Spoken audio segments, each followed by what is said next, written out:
Essa aula, então, de sistema monetário que a gente vai estar só aprofundando um pouco na questão do conceito de moeda, vai estar falando um pouquinho sobre o Banco Central e sobre bancos, tá? Começa que eu estou utilizando o livro do Menkil, né, Introdução à Economia, sexta edição. É um livro aí que vocês vão encontrar, que vocês vão se deparar toda vez que forem estudar economia dentro das faculdades e universidades. E ele começa fazendo o seguinte, olha, é, quando você utiliza o comércio, quando você vai para um restaurante, por exemplo, e você consome um produto da refeição, você vai estar aí disponibilizando, você vai estar recebendo um produto que é a refeição, você vai sair satisfeito e o proprietário ou o caixa do restaurante vai aceitar as suas moedas, né, o seu papel ali em troca disso, tá? Então, é, o, o valor, né, o papel moeda, ele não tem um valor intrínseco que eles falam. O que que é esse valor intrínseco da moeda? O papel não tem um valor por si só. Ele não significa muita coisa. Na verdade, esse valor que o dinheiro possui, uma permissão, não, ele é um decreto governamental que estipula que ele possui um valor. Tá, então daqui a pouco a gente vai falar melhor do que seria esse valor intrínseco ou não, tá?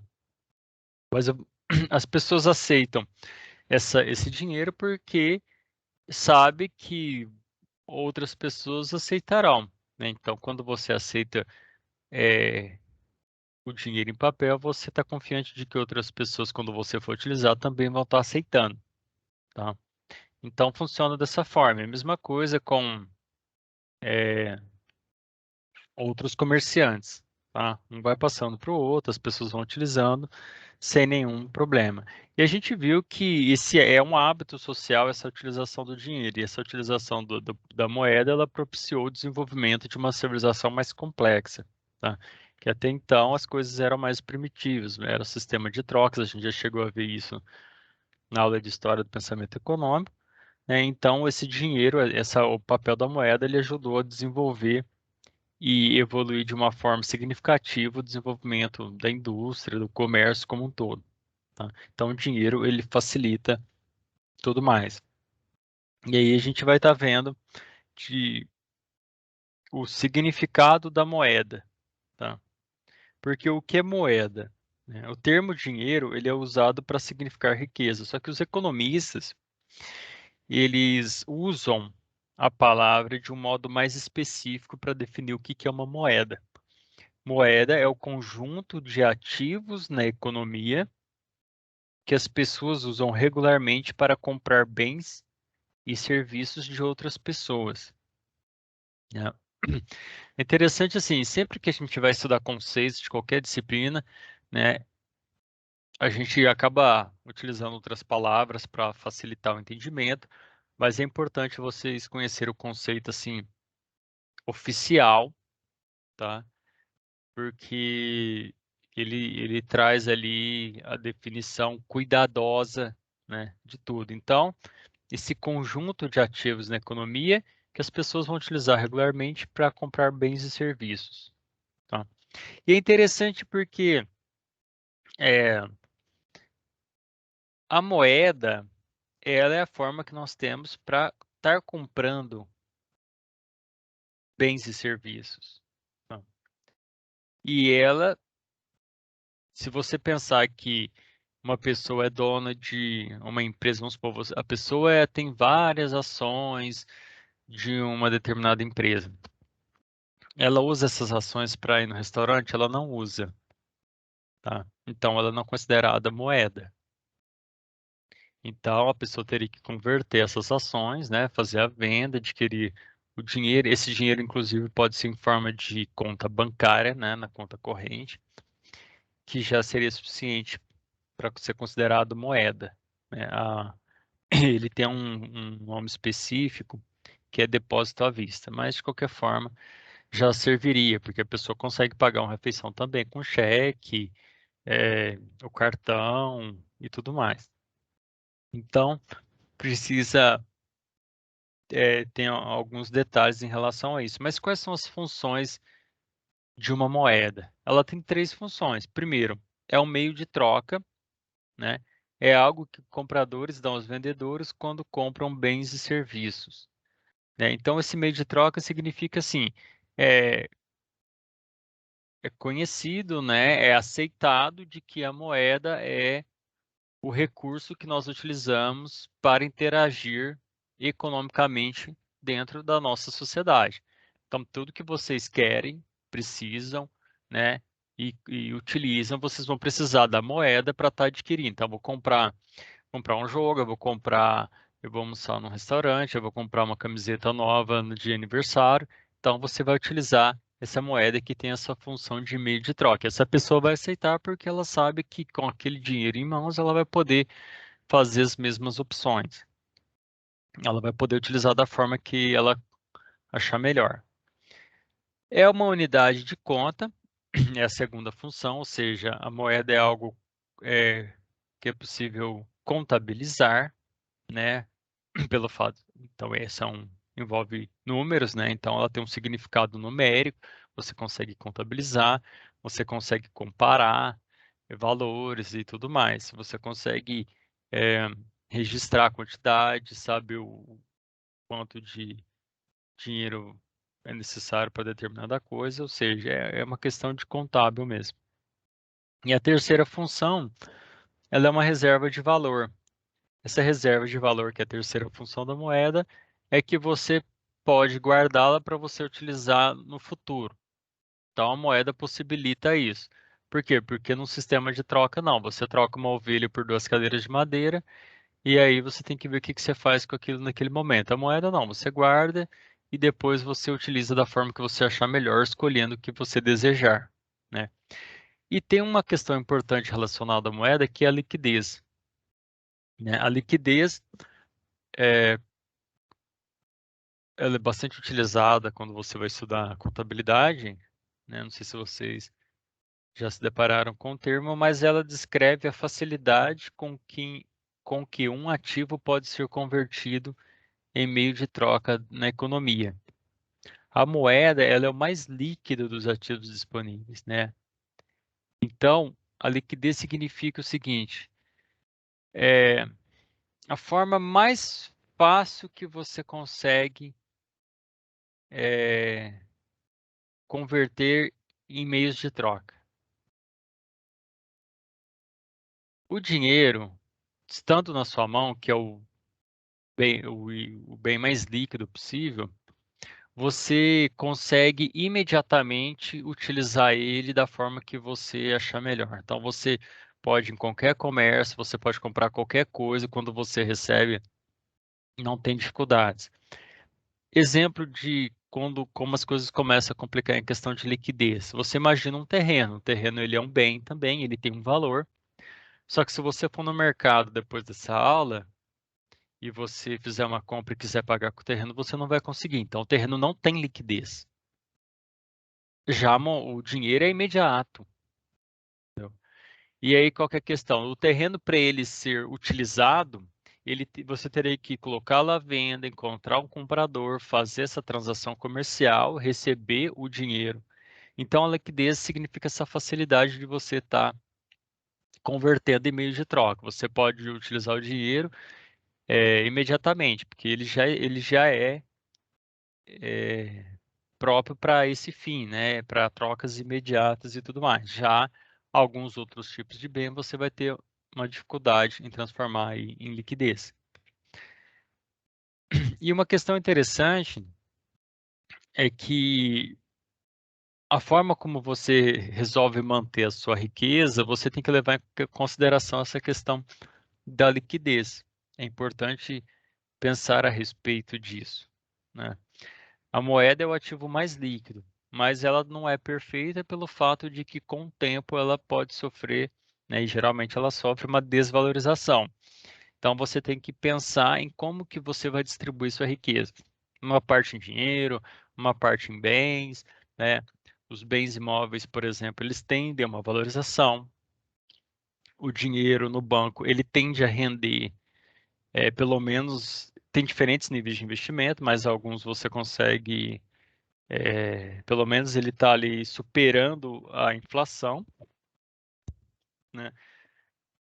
E tudo isso é importante, a forma como você vai utilizar.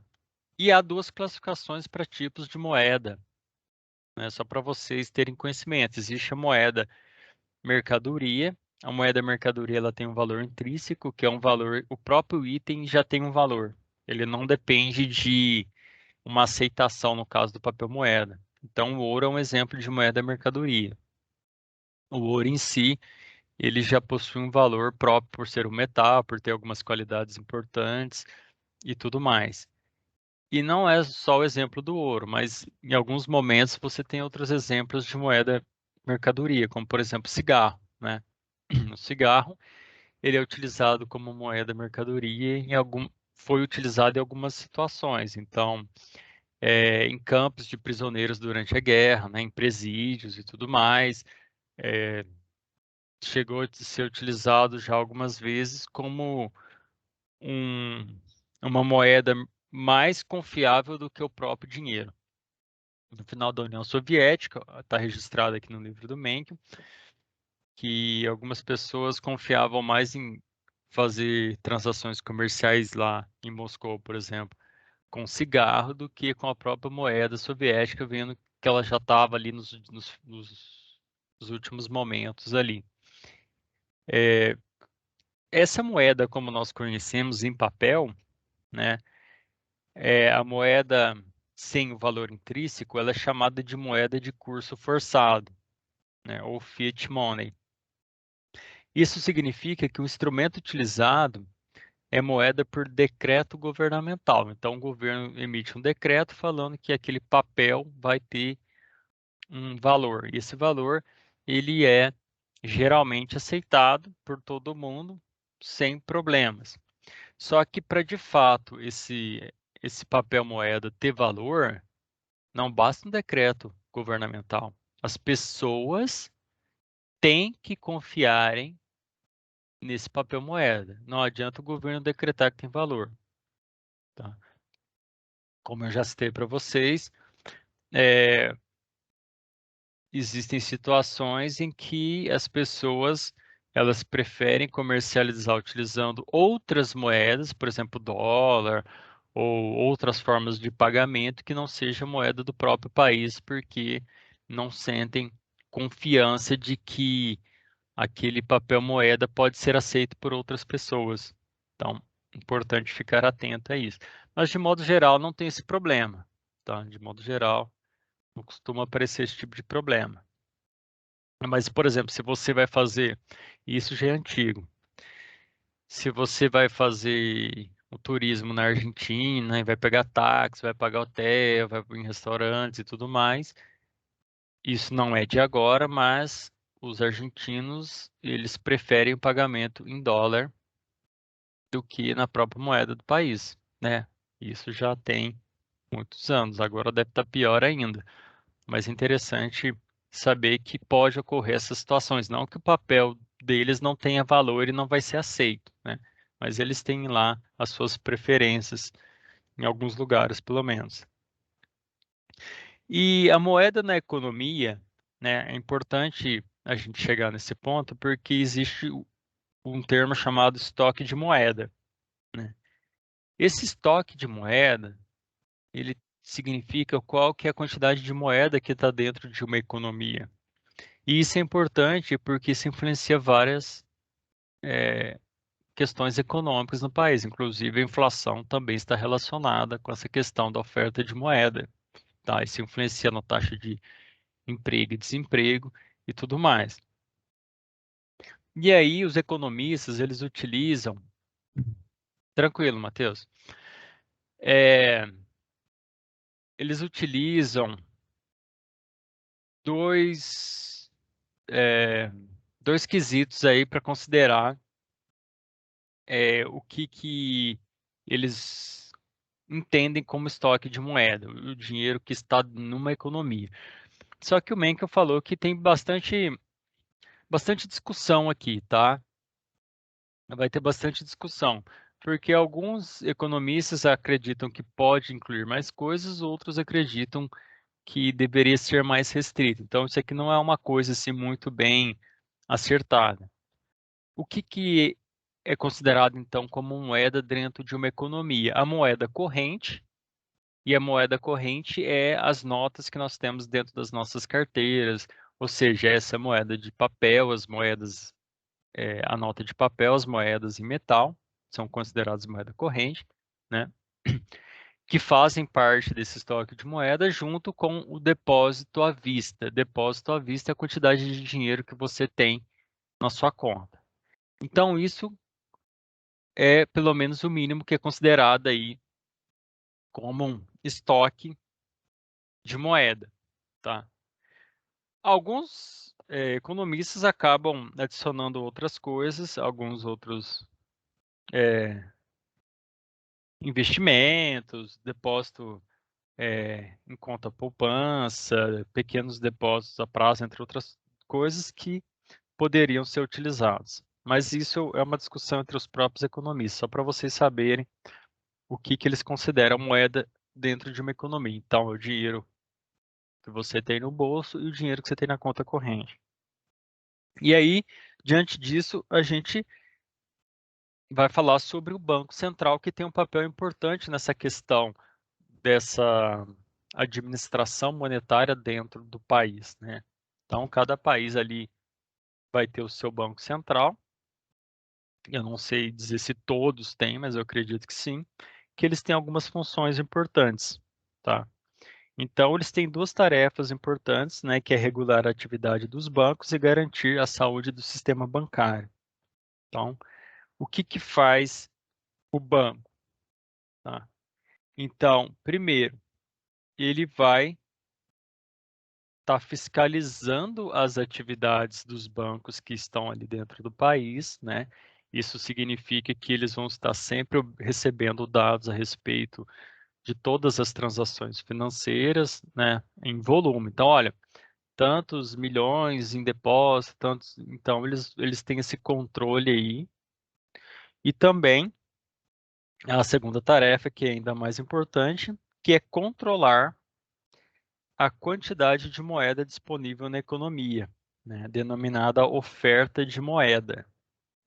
E essas decisões dos formuladores de política a respeito da oferta de moeda é chamada de política monetária. Então, quando a gente fala em política monetária, a gente está falando de pessoas aí que estão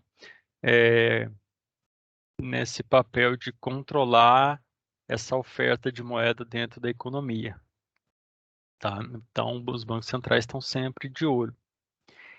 E a questão da oferta de moeda, a moeda, na verdade, ela segue o mesmo raciocínio de oferta e demanda, como a gente viu em outras vezes, tá? Então, quando tem oferta de moeda é uma coisa, quando tem demanda por moeda é outra coisa. E quando que isso acontece? Uma oferta de moeda, ela vai gerar uma inflação, tá? É claro que as coisas não são imediatas, mas em questão de tempo aí, a inflação vai ganhando corpo, tá bom? Por quê? Porque se você tem mais moeda dentro de uma economia, as pessoas elas gastam mais se elas têm mais dinheiro. Então o governo ele coloca mais moeda dentro de uma economia, já que eu vou falar para vocês como que ele faz isso, tá? E aí é, simplesmente há um aumento do consumo, e quando há um aumento do consumo, você tem que ver se a oferta consegue suprir essa demanda. Se a oferta não consegue suprir essa demanda, né, então a gente começa a entrar numa questão do problema de escassez. E outra, os próprios produtores e vendedores, eles percebem o aumento do consumo. Então, pessoas com mais dinheiro gastam mais, consomem mais. Os vendedores, os produtores percebem esse aumento. E aí, o que eles fazem? Eles aumentam o preço. Por quê? Porque a gente estudou na lei da oferta que o produtor sempre vai estar querendo vender seu produto pelo melhor, ou seja, o maior preço possível. Então ele percebe que ele pode continuar aumentando o preço, que ele continua vendendo, até um momento em que ele chega a estabilizar novamente a sua venda. Ele percebe que agora ele não já está conseguindo vender tudo que ele produz. Então ele voltou no nível que ele estava antes, mas para ele voltar nesse nível anterior, ele teve que vender já algumas coisas, né? Ele teve que aumentar o valor, na verdade, de seus produtos e conseguiu realizar as vendas. Então a inflação, ela vai surgindo, o aumento do preço dos bens, né? Porque houve um aumento no consumo. Então precisa ficar atento a essa questão. E como que o governo ele faz esse esse aporte aí de moeda dentro de uma economia e também como que ele retira moeda da economia? E é utilizado um instrumento chamado operações no mercado aberto, onde o governo ele vai vender ou comprar títulos que ele mesmo emite, entendeu? Então, vamos supor, se o Banco Central ele decide aumentar a oferta de moeda na economia, né? Ele pode estar pensando em aumentar a sua oferta através não, com alguns objetivos que pode ser um aumento do consumo, um aquecimento da economia e uma diminuição do desemprego. Porém, ele vai colher inflação. Então, isso depende da política monetária do governo que está, no momento, tomando a decisão. Então, para ele aumentar a oferta de moeda, ele vai emitir, por exemplo, ele está utilizando aqui o exemplo dos Estados Unidos, né, que é o Fed, o Federal, é o Banco Federal deles, chama Federal Reserve, tá? Então, o que que acontece? O Banco Central ele vai emitir moeda e ele vai comprar títulos do governo que estão nas mãos das pessoas, de algumas pessoas, né? Na mão do público. E o que que acontece? À medida que ele vai comprando esses títulos que ele vendeu em outra hora, em outro momento, ele vai recolhendo esses títulos para si e vai injetando dinheiro na mão das pessoas, né? Das pessoas que têm títulos. Então, tem pessoas que compram títulos do governo, então o governo está dando dinheiro na mão dessas pessoas e está recolhendo esses títulos, tá? É uma forma de dele estar aumentando a oferta de moeda dentro da economia. E como que ele diminui? Ele faz o movimento inverso, né? Ele começa a vender títulos no mercado, né? E começa a recolher o dinheiro das pessoas que estão comprando.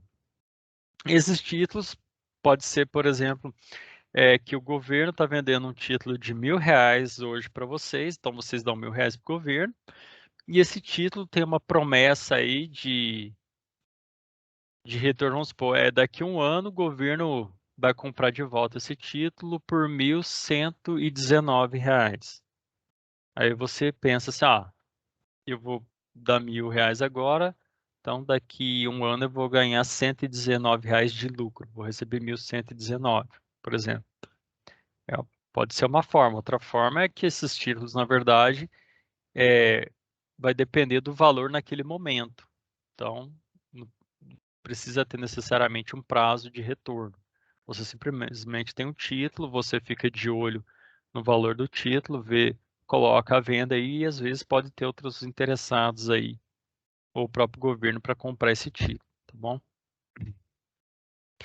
É, e aí vem uma questão interessante, né? Então, fechando essa importância aí de como que o Banco Central age e na história da economia brasileira, que é a nossa próxima aula que eu vou disponibilizar para vocês depois, seria a aula dessa semana, então vou ter que disponibilizar essa semana ainda, porque eu acabei de ver que assim, o prazo das nossas aulas estão meio se encerrando, então eu preciso aumentar a quantidade de conteúdos aí para vocês. O Banco Central faz essas funções e aí entra o papel dos bancos na economia, né? É importante lembrar que a quantidade de moeda que você tem em seu poder inclui tanto a moeda corrente, as notas, né, em papel e tudo mais, quanto os depósitos à vista, o dinheiro que você tem na conta corrente, tá? E os bancos, eles têm um papel importante nessa questão de multiplicador da moeda. Por quê? Porque o banco ele consegue aumentar a oferta de moeda dentro de uma economia, tá? Não é só o Banco Central que faz isso. Os bancos, eles conseguem aumentar essa oferta, tá? O autor aqui, ele vai usar aqui várias páginas para explicar passo a passo, porque é um raciocínio que tem que tomar muito cuidado, ele é um pouco mais complexo aqui, de como funciona essa questão. Mas ele fala primeiramente do papel dos bancos, tá? Então, como que funciona? Os bancos, eles têm algumas funções. Uma delas é guardar o dinheiro, tá? Então, eles ficam responsáveis pela segurança do dinheiro. Isso significa que as empresas elas não precisam guardar o dinheiro dentro delas mesmas. Então, você imagina todas essas indústrias de São João tendo que guardar todo o dinheiro que ela recebe dentro da empresa. Ia ser preocupante. Isso ia atrair ladrões, né? Então, o banco ele assume essa responsabilidade de guardar o dinheiro com ele, né? Em cofre, segurança, câmera, polícia e tudo mais, né? E é uma das funções do banco. Outra função do banco é que ele consegue emprestar, né? Ele pode emprestar dinheiro para as pessoas que têm necessidade. Então, geralmente você está numa emergência aí financeira e precisa de dinheiro, você pode ir até um banco e ver aí o que você consegue emprestado. É claro que você vai fazer um contrato e você depois vai pagar os juros aí por esse empréstimo. Então, ele pode ofertar esse tipo de serviço para você, tá certo? E eu me lembrei que, quando eu falava de uma questão importante que acho que vale a pena fazer essa ressalva. Existe diferença entre crise financeira e crise econômica, tá? Quando a crise é financeira, significa que falta dinheiro, tá? Quando a crise é econômica, o problema é onde está a arrecadação do dinheiro. O problema é na forma que vai gerar o dinheiro. Então, crise econômica, uma pessoa que está sem emprego, ela está com uma crise econômica, ela não tem renda. Ela pode estar em crise financeira, as reservas dela estiverem acabado, tá? E pode ter uma situação de uma pessoa, eu estou dando um exemplo de uma pessoa, tá? Mas isso pode ser expandido aí para governos e tudo mais. E quando uma pessoa, e pode ser uma pessoa que esteja trabalhando, ganhando regularmente seu salário mensal, porém ela está sem dinheiro. Então ela está numa crise financeira, mas não está numa crise econômica. Então, é claro que a crise econômica ela é muito mais dramática, porque a crise econômica significa se você tem de onde tirar dinheiro ou não. A crise financeira significa que naquele momento você está sem dinheiro, mas você continua produzindo aí, você continua tendo formas de conseguir dinheiro. A crise econômica significa que, opa, agora deu ruim, né? Porque agora o problema está na fonte do dinheiro, tá? Importante fazer essa observação aí quando a gente for se deparar com as notícias econômicas também. E o banco, ele tem uma questão interessante que é o seguinte, tá? E eles conseguem multiplicar a moeda. Então, todo banco, eles seguem algumas regras impostas pelo Banco Central, né? Que delimita alguns limites para os bancos agirem e tudo mais. Então, o banco, se ele pegar o seu dinheiro e guardar, não emprestar, isso é chamada de reserva, tá? Só que os bancos geralmente não funcionam assim, tá? Eles têm um valor de reserva mínimo estipulado pelo Banco Central, né, que chama razão de reserva, que é aquela quantidade, por exemplo, em porcentagem mínima que o banco tem que guardar do dinheiro que ele pega das pessoas. Por que que o banco tem que guardar o dinheiro? Pessoal, o banco não pode pegar todo o dinheiro que chega nele e sair emprestando, porque senão o banco fica sem reserva. E aí, na hora que você for sacar o dinheiro do banco, o banco não tem dinheiro para te dar. Inclusive, é uma questão interessante, pessoal. Se vocês quiserem causar problema para banco, é só as pessoas fazerem fila na porta do banco para sacar dinheiro. Por quê? Porque o banco não tem dinheiro para devolver para as pessoas. Se todas as pessoas fizerem fila no banco para sacar seu dinheiro, não existe banco no mundo que vai conseguir devolver todo o dinheiro. Por quê? Porque eles não têm esse dinheiro lá, tá? Esse dinheiro, tanto que a gente vai entender o multiplicador da moeda dentro do banco, o banco, ele multiplica a moeda. Ele é estranho pensar isso, mas a gente vai chegar lá. Ele, por exemplo, ele pega R$ 1.000 em dinheiro e dependendo das regras do Banco Central e da própria política de risco do banco, né, ele vai ter uma margem desse dinheiro que ele é obrigado a guardar e outra margem ele pode emprestar. Essa margem que ele empresta é a forma como ele vai multiplicar a moeda. Então, se ele pegar R$ 1.000 do Matheus e emprestar, guardar 200, emprestar 800, então o banco aumentou a oferta em moeda em R$ 800. É estranho isso, cara. Entendeu? Não, esses R$ 1.000 que o Matheus colocou no banco é dele. O banco está devendo para o Matheus R$ 1.000. Só que ele transformou R$ 1.000 do Matheus em R$ 1.800. Ou seja, ele aumentou a oferta de moeda. O banco, eles fazem isso. Entendeu? Eles têm essa questão. É claro que não é simplesmente uma mágica, né? Ele simplesmente criou o dinheiro. Esse dinheiro ele vai ter um lastro, porque se ele vai estar emprestando esse dinheiro para outra pessoa, então o dinheiro do Matheus vai para o Gabriel. O que que acontece? O Gabriel ele vai assinar um contrato de dívida com o banco. Então não existe, não vai ficar sem do nada, né? Sem lastro. Vai ter um acordo ali que vai ser regulamentado e tudo mais, tá bom? Mas é interessante vocês é, entenderem como que funciona. Então, os bancos que trabalham nessa forma de guardar dinheiro e emprestar é chamado de sistema de reserva fracionada. A quantidade em porcentagem, né, que o banco vai guardar chama razão da reserva. Então, vamos supor que ele guardou 20% e os outros 80% do dinheiro que ele possui, ele resolveu estar emprestando.